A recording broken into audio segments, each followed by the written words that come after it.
Motivation is a parasite, a lie designed to keep you shackled in mediocrity. While commoners wait for the right mood, the elite build empires on the cold bones of their feelings. Stop chasing snowflake tips that lead nowhere. True self-discipline is personal sovereignty, an absolute assertion of willpower over your primal instincts. Most people need a master to hold them accountable, but a sovereign soul masters themselves. It is the brutal difference between being a servant to impulse or the architect of destiny. If internal sovereignty is the engine of your success, then the environment you inhabit is the track it runs on, and a broken track will derail even the most powerful locomotive. We often treat willpower as this infinite well of strength, but after years of observing the gap between those who thrive and those who merely survive, I've realized that willpower is actually a finite currency. Most people are bankrupting themselves by 10 in the morning because they are fighting a war they've already lost. They think discipline is about having the strength to say no to the distractions sitting right in front of them, but the truly disciplined, the ones building stealth wealth and personal empires, know that the secret isn't resistance, it's elimination. Rule number 1 is simple yet brutal. Remove the temptations. You see, our brains weren't designed for the 21st century. We are walking around with hardware that is hundreds of thousands of years old, optimized for a world where calories were scarce and effort was dangerous. Your brain is biologically programmed to avoid struggle and seek the path of least resistance. In the primal world, that kept us alive. In a world of infinite scrolls and algorithmically perfected streaming services, it keeps us poor. When you sit down to work with your phone next to your hand and a television 3 feet away, you aren't just working, you are engaging in a high-stakes psychological battle against Silicon Valley engineers who are paid millions to steal your attention. I've spent a lot of time thinking about why we fall for the instant gratification trap. It's because the reward is certain and immediate, while the payoff for our hard work is distant and theoretical.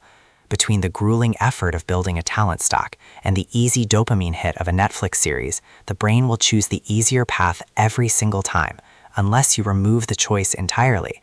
This isn't about being weak, it's about being honest with your biology. I've had to be ruthless with myself on this. I realize that if I have a subscription to something that doesn't move me toward my war chest, it isn't just a monthly fee, it's an anchor. It is a visibility tax on my focus. The middle class often falls into the trap of making their lives too convenient for their own good. They surround themselves with symbols of comfort, the luxury couch, the massive TV, the stocked bar, thinking they've made it. But what they've actually built is a museum of distractions that makes it almost impossible to stay disciplined. To reach the level of old money or true financial sovereignty, you have to engineer your environment to make procrastination as inconvenient as possible. I remember when I first started taking my work seriously, I tried to do everything from my home office. It was beautiful, but it was 3 steps away from my kitchen and 5 steps away from a comfortable bed. I spent more time taking short breaks than I did producing value. The shift happened when I started treating my environment like a laboratory. I began going to a local public library. It wasn't about the books, it was about the friction. In that quiet, sterile environment, there was no fridge on my left, no comfortable sofa on my right, and no television staring me down. If I wanted to succumb to the temptation of a nap or a snack, I'd have to pack up my laptop, walk to my car, and drive 15 minutes back home. That is strategic inconvenience. Most of our bad habits are fueled by proximity. If you have to work for your distractions, you'll find that your desire for them magically evaporates. This is the logic of removal in action. It's about understanding that you are not a superhero. You are a human being with a limited supply of focus. The visibility of a temptation is in itself a drain on your mental battery. Even if you don't click on the app or eat the junk food, the mere act of deciding not to consumes energy. By the time you actually need to solve a complex problem or make a critical investment decision, you are mentally fatigued from 1,000 tiny battles of no. The elite don't win because they have more willpower. They win because they design a life where they don't have to use it as often. They protect their war chest of mental energy as fiercely as they protect their capital. As I look back on my own journey, the most profound changes didn't come from a new productivity app or a motivational quote. They came from the moments I decided to be drastic. I got bought, uninstalled the apps that didn't serve me. I changed my physical location to match my mental ambition. I stopped paying the visibility tax by surrounding myself with things that shouted comfort instead of growth. You have to ask yourself, is your environment a launch pad or a cage? If you are still struggling to stay disciplined, stop looking at your character and start looking at your room. The fortress of your future is built by what you choose to leave outside the date. If you can't control your surroundings, you will never truly control yourself. But even within a perfectly sterile environment, a silent war eventually begins inside the mind. A whisper telling you that today isn't the day, that the vibe isn't right, or that you should wait for a spark of inspiration before taking the first step. This is the great illusion of the amateur, the belief that action must follow emotion. In my years of deconstructing the habits of those who actually escape the rat race, I found the inverse is true. Emotion follows action. Your brain, as sophisticated as it is, remains a primitive machine designed for survival and instant gratification, not for the long-term compounding required to build a war chest. It will lie to you, telling you that not feeling like it is a valid reason to stop. It isn't. Rule number 2 is about cutting the wire between your feelings and your functions. You must implement the 3-second rule. It's a psychological circuit breaker. When the moment of hesitation arrives, the gap between the alarm going off and your feet hitting the floor, you have exactly 3 seconds before your brain rationalizes its way back to mediocrity. 3, 2, 1, execute. No debate, no internal negotiation. You are bypassing the prefrontal cortex's tendency to overthink and engaging the body's capacity for movement. I've realized that I don't need to be motivated to be productive. I just need to be obedient to the 3-second count. However, raw action without a strategic compass is just busy work, which brings us to rule number 3, the skill of strategic goal setting. Goal setting isn't a one-time event. It's a vital component of your talent stock. If you know exactly how to reach your goal is too small. It lacks the gravity needed to pull you out of your current orbit. Most people set safe goals to protect their egos from the sting of failure, but safe goals never lead to financial sovereignty. You need to be realistically ambitious, setting targets that are specific enough to track, but challenging enough to force you to evolve. I recall a friend, a music video director, who was paralyzed by the complexity of his project.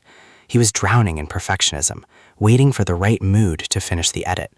He finally broke the spell by announcing a hard release date to his entire audience. He made himself publicly accountable. Suddenly, the mood didn't matter because the consequence of failure was too high. He worked through the nights, fueled not by inspiration, but by the necessity of the deadline he had created. When people hold you accountable, you are no longer just working for yourself, you are protecting your reputation. This is how you use social pressure as a leverage tool for your own discipline. You don't need more passion. You need a target so sharp and a deadline so unforgiving that inaction becomes more painful than the work itself. Success isn't found in the mood, it's forged in the mandate. Once you have anchored your actions in a mandate that transcends your daily whims, you must learn to look past the immediate horizon and view your life through the lens of compounding time. We live in a culture obsessed with the now, but true sovereignty requires the cold, calculated perspective of rule number 4, thinking long-term. Abraham Lincoln once remarked that the best way to predict the future is to create it. And I've realized that this isn't just a poetic sentiment, it is a mathematical reality. I had to sit down and ask myself a terrifying question. Based on my current daily micro-actions, where exactly will I be in 5 or 10 years?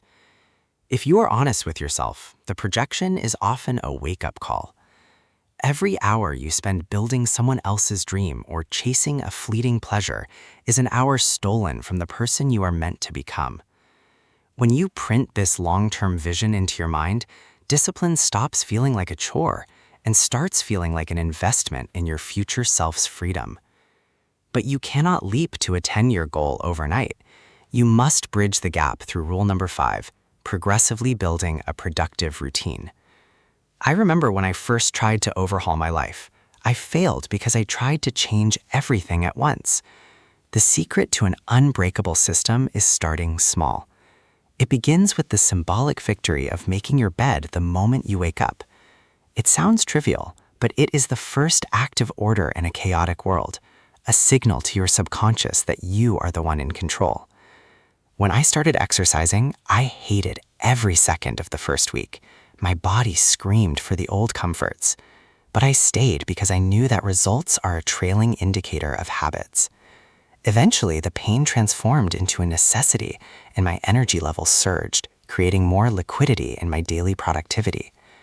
To truly master this, you must perform what I call a routine audit. I had to be brutal, sitting down with a pen to categorize every single one of my daily activities into 3 buckets: positive, negative, and neutral. Positive actions are those that build your war chest or enhance your talent stock, things like deep work, research, and physical conditioning. Negative actions are the leakages, toxic social circles, mindless consumption, and the visibility tox of maintaining a lifestyle you can't afford. Neutral actions are the dead time, like sitting in traffic or waiting in line. The strategy of the elite is to eliminate the negative and aggressively convert the neutral. Instead of venting about a long commute, I turned my car into a mobile university, consuming audiobooks and high-level financial analysis. This is how you widen the gap. You take the fragments of time that others throw away and you forge them into assets. You aren't just changing your schedule, you are auditing your soul. By the time you finish this process, your routine isn't just a list of tasks. It is a fortress designed to protect your long-term vision from the erosion of the mundane. Success is rarely about the giant leap. It is about the quiet, disciplined audit of the minutes.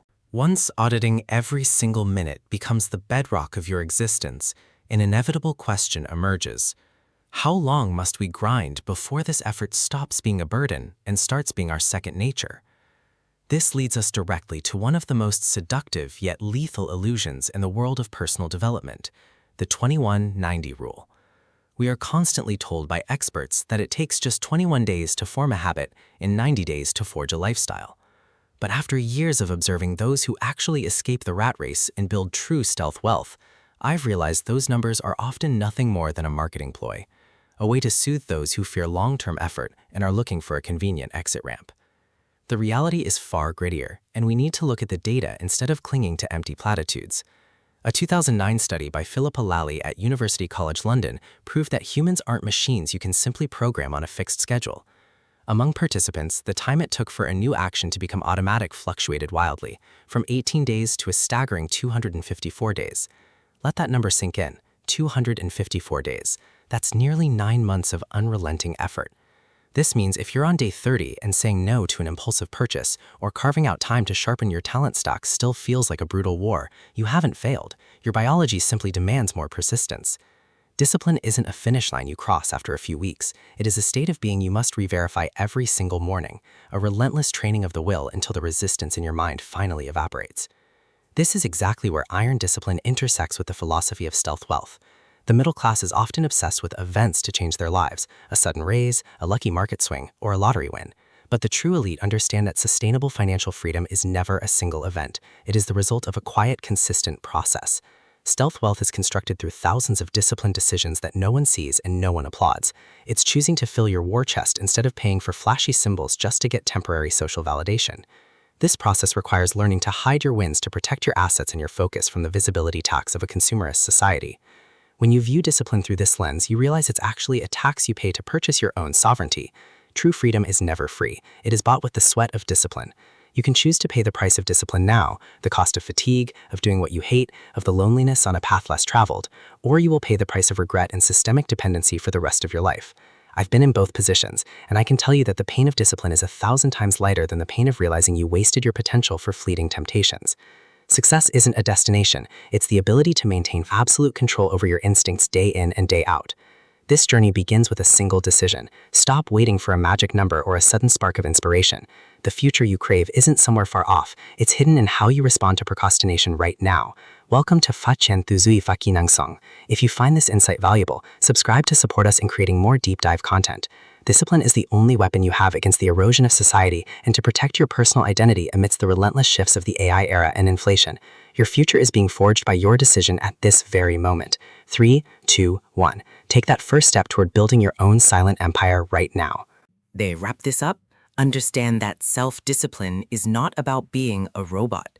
It's about becoming the master of your own domain. We've dismantled the lies of motivation and replaced them with a fortress of environmental design and strategic action. By removing temptations, executing on a 3-second count, and auditing your daily routine, you are no longer a leaf blown by the wind of circumstance. You are building a war chest and a talent stack that will protect you when the world becomes volatile. Remember, the elite don't win because they are superhuman. They win because they are consistent. Success is a process of choosing the person you want to become over the person you feel like being right now. Every disciplined choice you make today is a brick in the wall of your future freedom. Don't let the visibility tax or the instant gratification trap steal your potential. Start small, stay quiet, and let your results be the only thing that makes noise. This is how you escape the rat race and enter the realm of stealth wealth. True sovereignty belongs to those who can govern their own desires when nobody is watching. The deep lesson. Discipline is the sovereignty tax. It is the non-negotiable price of freedom. If you refuse to pay it now through effort and restraint, you will be forced to pay it later through limited choices, systemic dependency, and the heavy weight of regret. How to apply it? Start with a surgical environment audit. Look at your workspace or your phone right now and identify one thing that triggers a distraction, then eliminate it. Next, identify one neutral activity in your day, such as your commute or doing the dishes, and commit to using that time for learning. Small, consistent shifts in your environment and your dead time are what ultimately build empires. Which of the 5 rules we discussed today do you think will be the most challenging for you to implement, and why? Please share your perspective in the comments below so we can all learn from each other's experiences. If you are committed to mastering your mind and building a life of true autonomy, subscribe to the channel to support our mission and stay updated on our future explorations into wealth and psychology.